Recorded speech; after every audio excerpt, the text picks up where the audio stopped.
Welcome to In Jamaica, and if this is your first time here, please subscribe, click the notification bell and stick around to see places in Jamaica. This video is aimed at giving you a general overview, but you can check the video description for added information.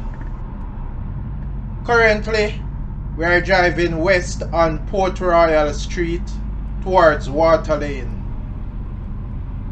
The road on the left is Marcus Garvey Drive. That road will take you towards Portmore in St. Catherine Parish via Toll Road.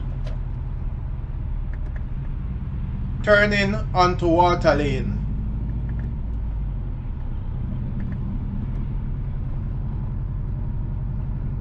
On the right is the Downtown Municipal Transport Center, same as the Urban Transport Center.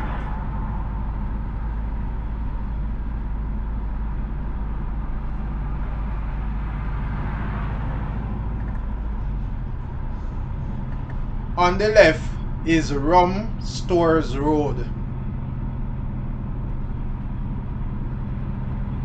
To the left, just beyond, you can find the Kingston Railway Station and Coronation Market. This section of Water Lane ends just ahead at Peachon Street. Notably, the other section of Water Lane is located straight ahead on the other side of the building. There, you can find the Water Lane mural. The Water Lane mural is an artwork painted on the walls lining the road, and at some point the road is restricted to vehicular traffic. We are now driving on Arbor Street. Please remember to subscribe to In Jamaica. Give us a like and share, and thank you all for watching.